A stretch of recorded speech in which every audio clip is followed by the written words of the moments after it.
నమస్తే. దేశంతో పాటు అమెరికాతో పాటు సుందర్ పిచ్చైని మొత్తం ప్రభావితం చేసిన వైజాగ్ డేటా సెంటర్ విషయంలో వాస్తవాలేంటి, భ్రమలేంటి ఇవన్నీ వివరించడానికి మనతో ఉన్నారు psephologist and political analyst Indraneel Reddy గారు. నమస్తే ఇంద్రనీల్. నమస్తే సార్. వాస్తవం ఏంటి, భ్రమ ఏంటి?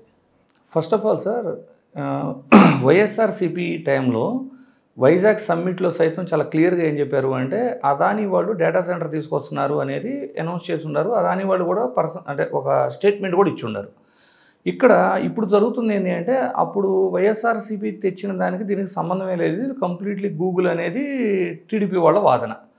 అండ్ దాంట్లో వచ్చే ఉద్యోగాల గురించి ఒక సపరేట్ ప్రోపగాండా అనేది జరుగుతుంది, దాని మీద ఎలిగేషన్స్ ఉండే, అది మళ్ళీ మాట్లాడదాం. ఫస్ట్ ఆఫ్ ఆల్ అయితే ఇప్పుడు నాతో క్వశ్చన్ ఉంది సార్. అంటే ఏదైనా ఒక ఇన్సిడెంట్ తీసుకుంటే పచ్చ మీడియా లేదు వాళ్ళు ఎలా ప్రభావితం చేస్తారు ప్రజల్ని, మీరు అది కానీ నోటీస్ చేస్తే ఏం చెబుతున్నారు ఇప్పుడు కూడా, ఆంధ్రప్రదేశ్లో పెట్టుబడులు అంత స్పీడ్గా ఎందుకు రావట్లేదు అంటే జగన్మోహన్ రెడ్డి గారు ఇన్వెస్టర్స్ను బెదిరిస్తున్నారు అనేది ఈ మధ్య కాలంలో కూడా చాలామంది మంత్రులు మెయిల్స్ కూడా పంపించారని కూడా అంటుంటారు అని మాట్లాడుతున్నారు కదా. సో ఒకప్పుడు అంటే ఇదేదో అదానీ వచ్చాడు, అదానీ స్టేట్మెంట్ ఇచ్చాడు అనేది ఊహాగానాల్లాగా, ఏది 100 మంది కలిపి చెబితే అబద్ధం నిజమైపోయింది అని వాళ్ళ ప్రోపగండాలాగా జరగలేదు కదా. వైజాగ్ సమ్మిట్లో వచ్చి పార్టిసిపేట్ చేసి తర్వాత స్టేట్మెంట్ ఇచ్చి వాళ్ళ ప్రెజెన్స్, వీళ్ళ మీటింగ్స్ అన్నీ జరిగినది అందరూ చూశారు కదా.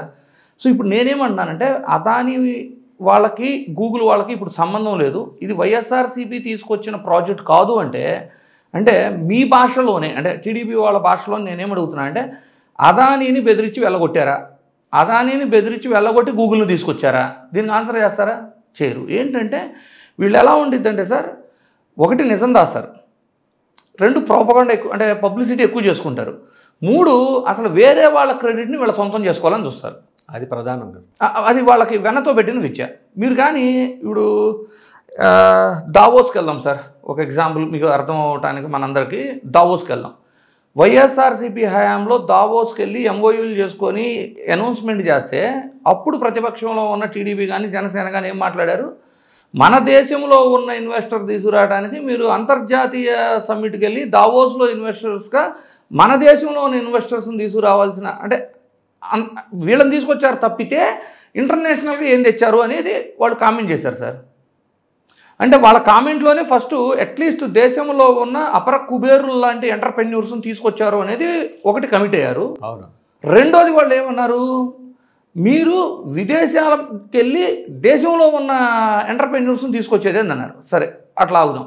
ఇప్పుడు టీడీపీ ప్రభుత్వం అధికారంలోకి వచ్చిన తర్వాత, కుటుంబ ప్రభుత్వం అధికారంలోకి వచ్చిన తర్వాత వీళ్ళు కూడా వెళ్ళారు. వీళ్ళు వెళ్ళి ఏమీ తీసుకురాకుండా చేతులు దులుపుకొచ్చి, వీళ్ళ పబ్లిసిటీ ఎలా ఉండేది అంటే, పాప రాత్రి కరెంట్ లేదు, దోమలు గుట్టిని, రాత్రి అంతా మేల్కొనే ఉండారు, అయినా కూడా కష్టపడ్డారు. ఇవన్నీ ఎవరికి కావాలి సార్? మీరు అదొక్కటే చూస్తున్నారు. ఆ రోజు వాళ్ళు స్టే చేసిన హోటల్లో చలికి అద్దాలు పగిలిపోవటం,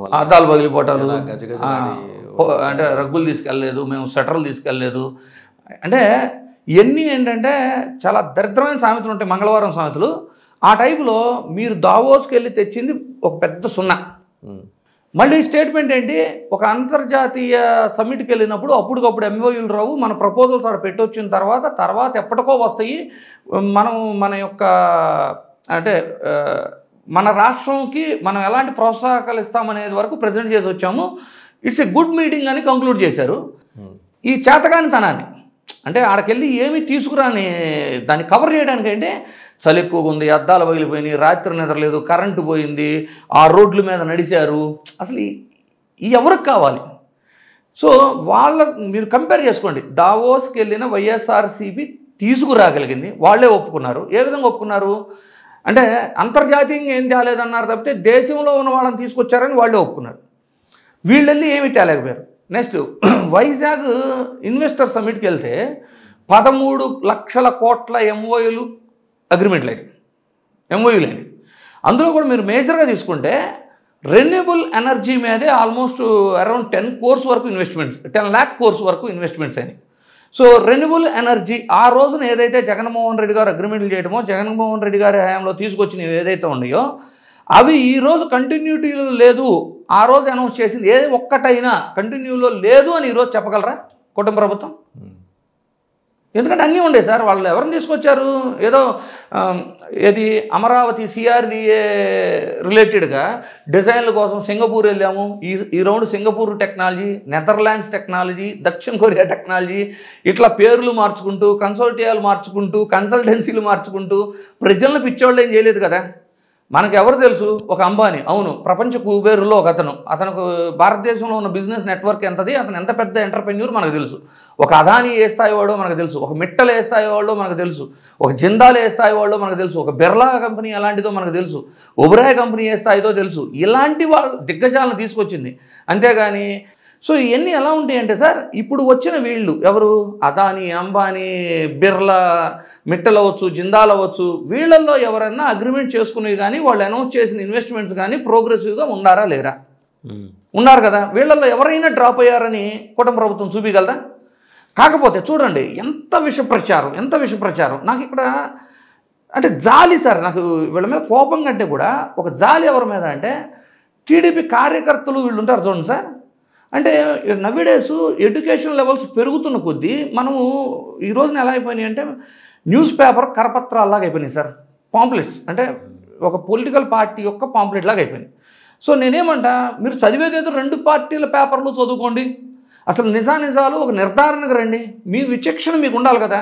నిజంగా వచ్చినాయా రాలేదా? వాళ్ళు ఈ రోజున చూడండి, ఆంధ్రజ్యోతిలో 2 days బ్యాక్ సార్ ఎంత హేళనగా, ఎట్లా అంటే వీళ్ళంట గూగుల్, ప్రపంచంలోనే ఫేమస్ గూగుల్ తెచ్చారంట, 2 లక్షల ఉద్యోగాలు వస్తాయంట.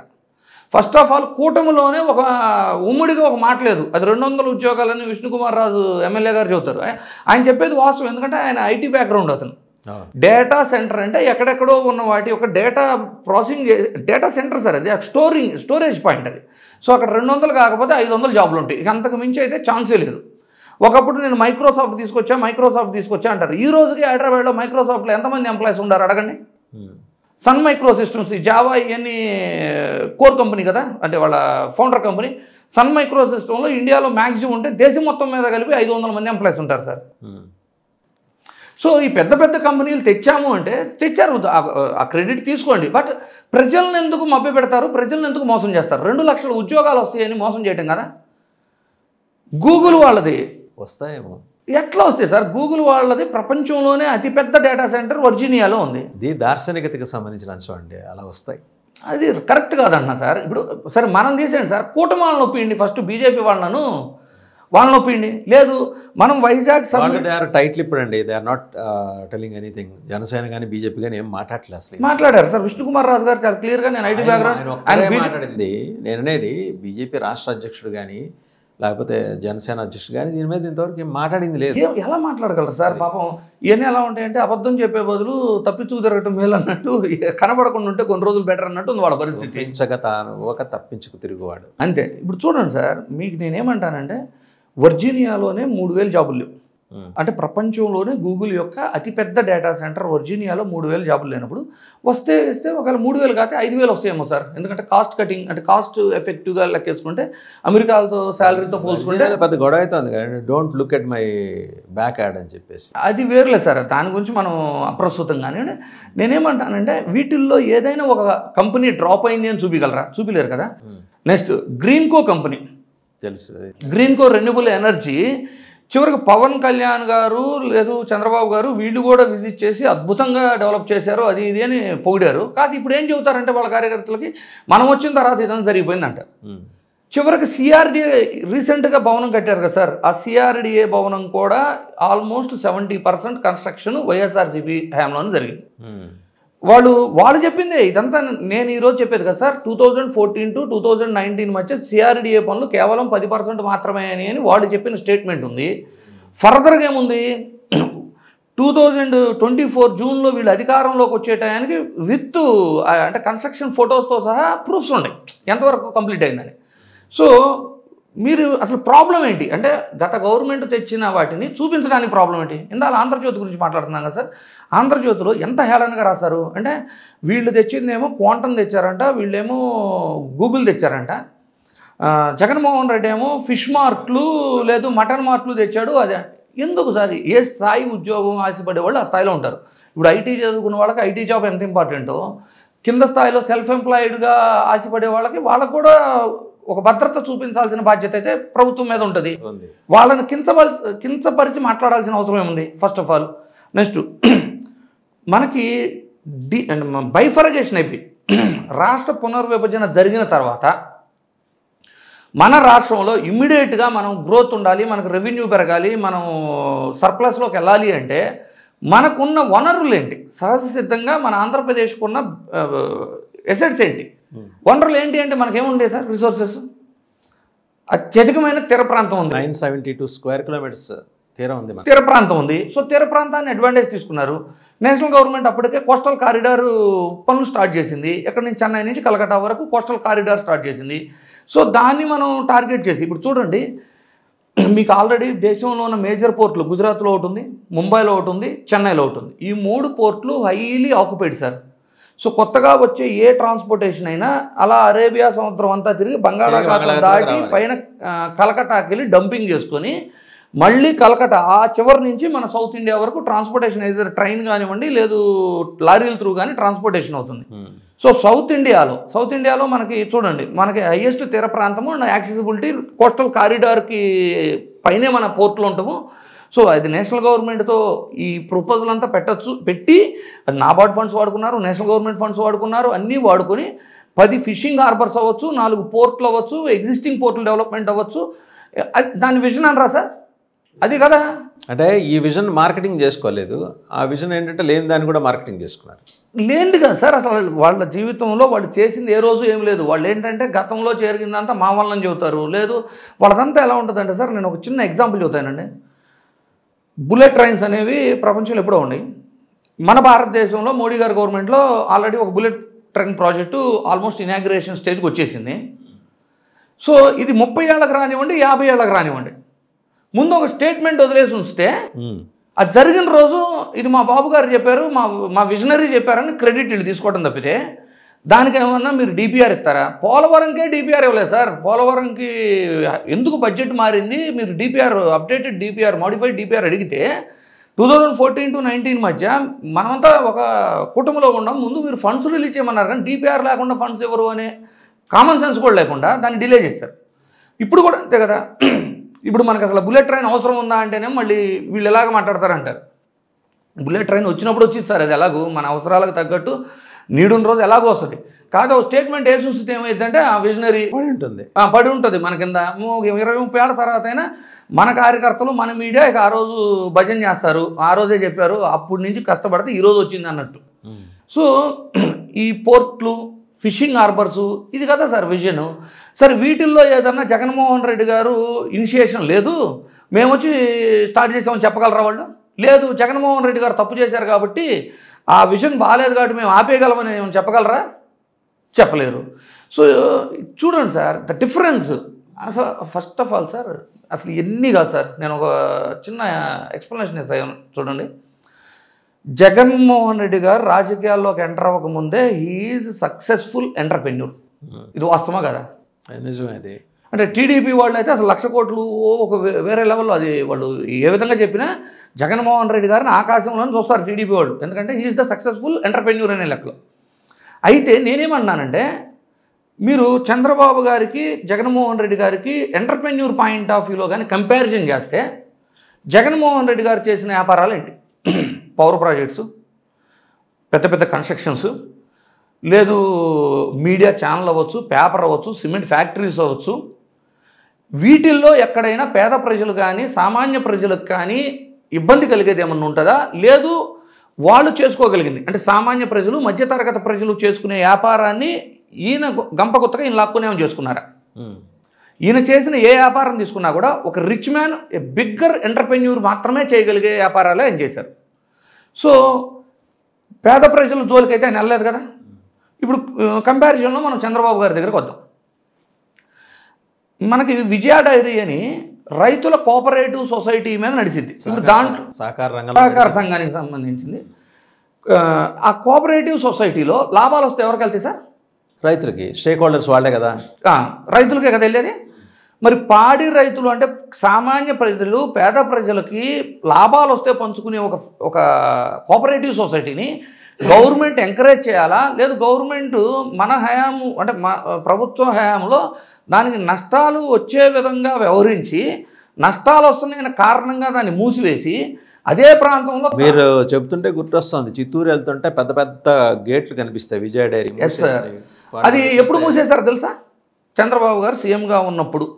అంటే హెరిటేజ్ సామ్రాజ్యాన్ని ఎస్టాబ్లిష్ చేసుకోవడానికి, ఎక్స్పాన్షన్ చేసుకోవడానికి, తన సొంత సామ్రాజ్యాన్ని తయారు చేసుకోవడానికి పేద ప్రజలకు సంబంధించిన అసలు ఏ ప్రభుత్వం కూడా అధికారంలో ఉన్నప్పుడు ఒక ముఖ్యమంత్రి హోదాలో ఉన్నవాళ్ళు ఇట్లా పేద ప్రజల కోఆపరేటివ్ సొసైటీని ఇలాంటి వాటిని మూతబడేలాగా చేసి అదే వ్యాపారం చేసుకొని లబ్ధి పొందినది దేశ చరిత్రలో ఇంకెవరు లేరు సార్. అంటే నేను ఒక ఎగ్జాంపుల్ ఎందుకు చెబుతున్నానంటే, జగన్మోహన్ రెడ్డి గారు చేసే వ్యాపారాలు ఎలా ఉంటాయి, చంద్రబాబు గారు చేసే వ్యాపారాలు ఎలా ఉంటాయి. ఇంకొక కంపారిజన్ చెబుతా. ఒకప్పుడు కాంగ్రెస్ అవ్వచ్చు, ప్రజెంట్ వైఎస్ఆర్సీపీ అవ్వచ్చు, వీళ్ళు ఎప్పుడన్నా గవర్నమెంట్ ఇన్స్టిట్యూట్స్ని క్లోజ్ చేయాలి అనే పంతానికి ఏమైనా కూర్చున్నారా? లేదు ప్రైవేటీకరణ తోలికెళ్ళారా?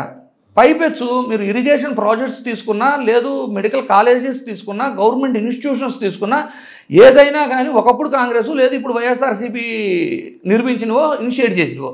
అలా ఎప్పుడన్నా టీడీపీ ఇప్పుడు 4వ టైము అధికారంలో ఉంది, వీళ్ళు ఒక గవర్నమెంట్ ఇన్స్టిట్యూట్ని మేము స్టార్ట్ చేసాము, మేము కంప్లీట్ చేసాము, ఇది మా కొత్త నమూనా లాంటిది, ఇట్స్ అవర్ బ్రెయిన్ చైల్డ్, ఆ టైప్లో ఏదైనా చెప్పగలరా సార్? ఉండదు. పైపెచ్చి వీళ్ళు ఏం చేస్తారు, గవర్నమెంట్ ఇన్స్టిట్యూట్స్ని లాసుల్లో చూపించము, లాస్ వచ్చే విధమైన అంటే విధానాలు తీసుకొని తర్వాత దాన్ని క్లోజ్ చేయటము, తమకి కోఆపరేటివ్గా ఉండే వాళ్ళకి అది హ్యాండ్ ఓవర్ చేయటము. సో అసలు ఇకపై నేనేమంటానంటే, ఫస్ట్ ఆఫ్ ఆల్ నిజాన్ని దాయకూడదు. ఇప్పుడు ఆంధ్రజ్యోతికి ఫిష్ మార్ట్లు కనపడ్డాయి కానీ మీకు గ్రీన్కో పవర్ కానివ్వండి, లేదు హార్బర్లు కనపడాలి, ఇంకేమీ కనపడట్లేదు కదా సార్. పోర్ట్లు కనపడట్లేదు, ఫిషింగ్ హార్బర్స్ కనపడట్లేదు, కర్నూలు ఎయిర్పోర్ట్ కనపడట్లేదు, లేదు ప్రైవేట్గా వస్తే ఇన్ఫోసిస్ అవ్వచ్చు. ఎవరు తీసుకొచ్చారు సార్? ఇనాగ్రేషన్ ఎవరు చేశారు?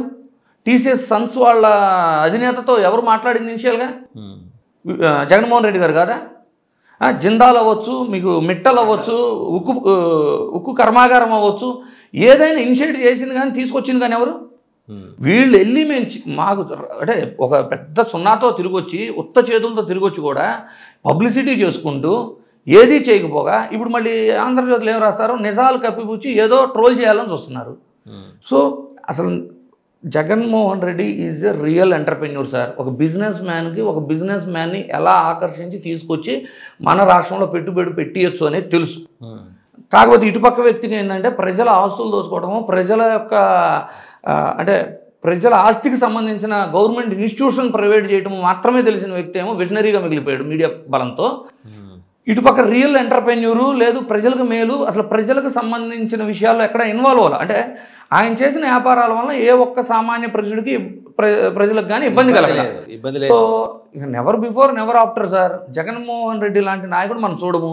మీకు ఇంకోటి కూడా చెబుతున్నా, గత హయాంలో కానీ ఈ హయాంలో కానీ ₹1 శాలరీ కూడా తీసుకోవాలి ఆయన. అంటే గత హయాంలో నెలకు ₹1 అన్నట్టున్నారు, ఇప్పుడు అది కూడా తీసుకోవట్లేదు. అంటే అతను ఎంటర్ప్రెన్యూర్ కాబట్టి నాకు అవసరం లేదు, ఓన్లీ ప్రజాసేవకే వచ్చాను అనేది అంత క్లియర్గా చెప్పడానికి అదొక add on incident. So he's the real entrepreneur sir. అతనితో ఇంకెవరిని కంపేర్ చేయొద్దు, చేయటం కూడా సబబు కాదు. Right, thank you, welcome sir. So చూసాం కదా, డేటా సెంటర్ల దగ్గర మొదలెడితే అసలు ఎంటర్ప్రెన్యూర్స్ ఎవరు, అక్కడ దాకా వచ్చాం. రియల్ ఎంటర్ప్రెన్యూర్ ఆయన రాజకీయాలకు రాకముందే సక్సెస్ఫుల్ ఎంటర్ప్రెన్యూర్. సో ఇంద్రనీల్ గారి పాయింట్ ఏంటంటే, ఆయన చేసే వ్యాపారాల్లో సామాన్యులు ఎక్కడ ఎఫెక్ట్ అయిన సందర్భం లేదు, వేరాస్ మనం సామాన్యులను ఎఫెక్ట్ చేసే వ్యాపారాలు చేశాం. సో ఈ తేడాని స్పష్టంగా ప్రజలు గమనించాలంటే వైఎస్ఆర్సీపీ చెప్పుకోగలగాలి. ఆ చెప్పుకునే విషయంలో ఎక్కడో కొంత స్లోడౌన్ ఉండటం వల్ల జరుగుతున్న విపత్తులు ఇవి. సో ఆ దిశగా పార్టీ ఆ కరెక్షన్ మెకానిజంని టేకప్ చేస్తుందని ఆశిద్దాం.